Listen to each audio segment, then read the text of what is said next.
Well, hello and welcome to my channel. I'm John, and I know it's been a while. I'm so sorry.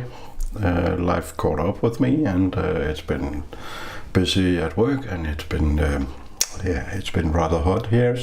But here we are again, and today we're gonna have a look at the Böker Griploc.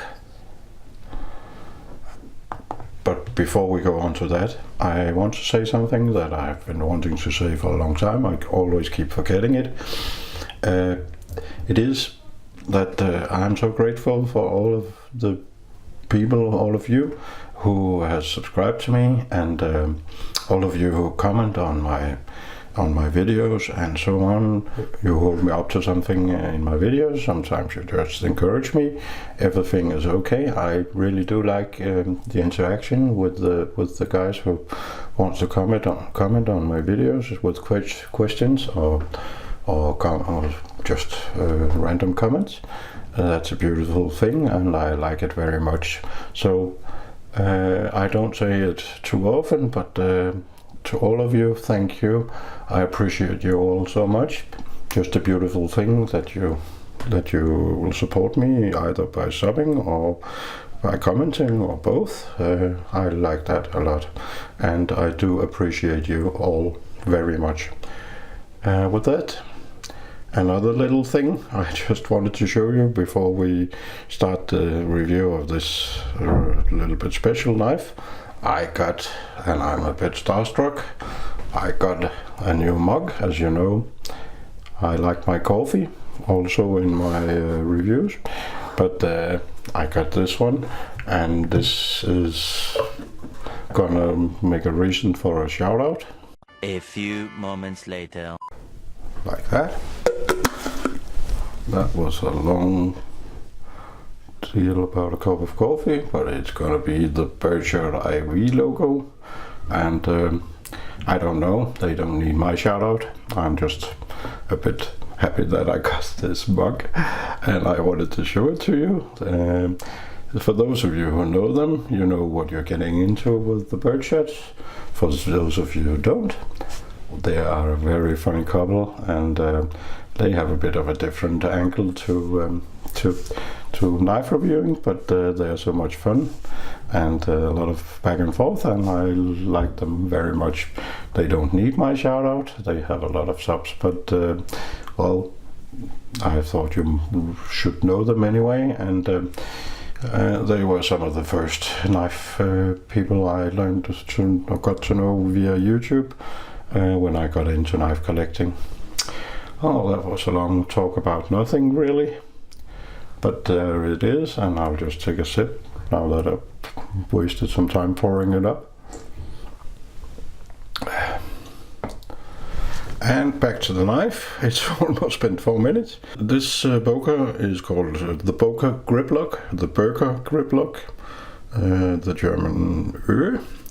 And a lot of people, when they see my collection, they just say, well, all your knives are black and look sort of the same. Well, this one definitely doesn't, and it doesn't function in any way the same, and we'll get back to that. But I'll just start at the blade, and we have a DLC coated, I think titanium DLC coated blade, a hollow grind, and a flat piece up here with the Böker logo, and rather normal, yeah, almost a clip lock, but I would call it a drop point. The handle is entirely out of aluminum or aluminium, whichever part of the world you're in.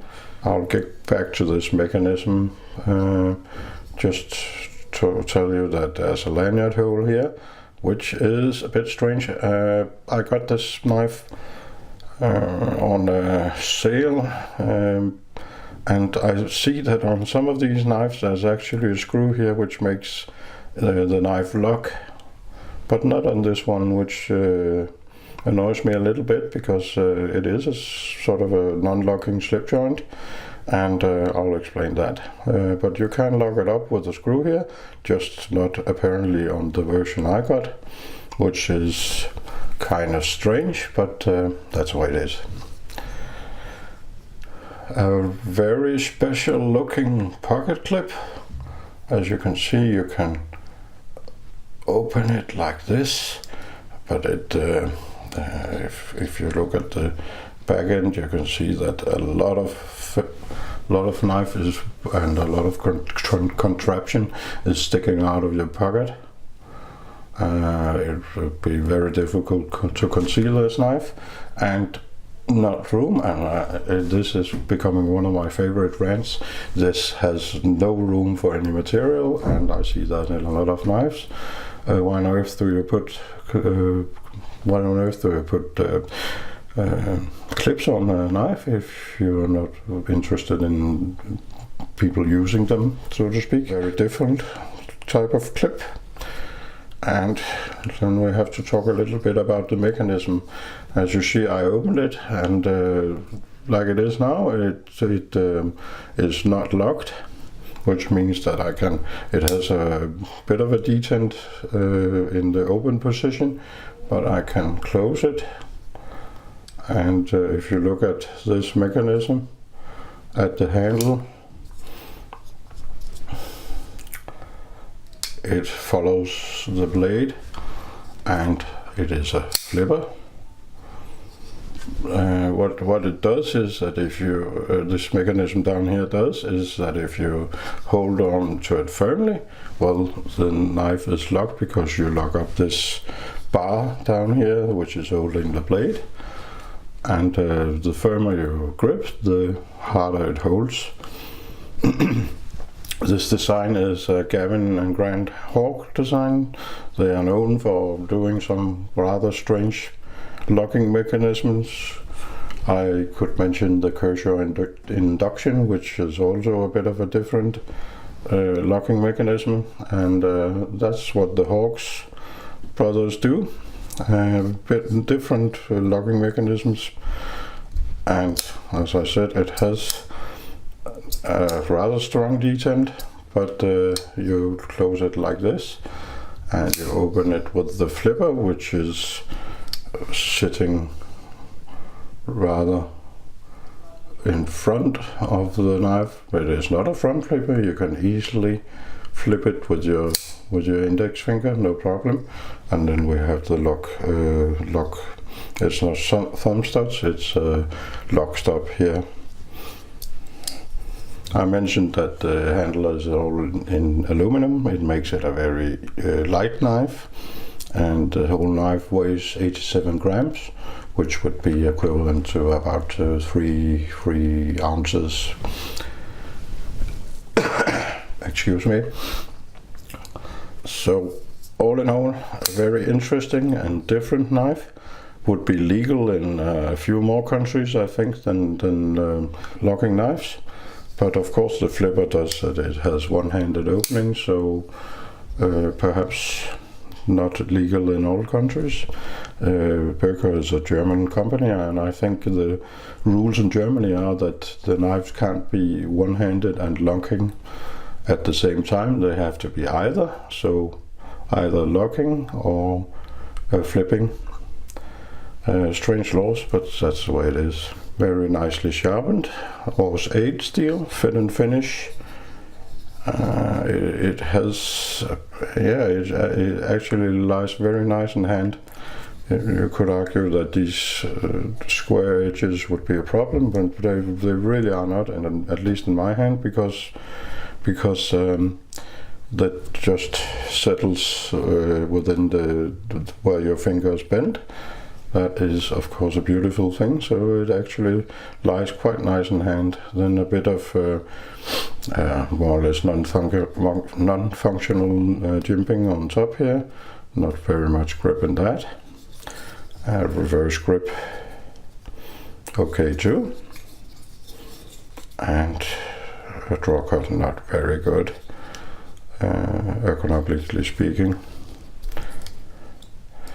It is a very different sort of design, but still I guess you can go by centering, and the centering is absolutely okay.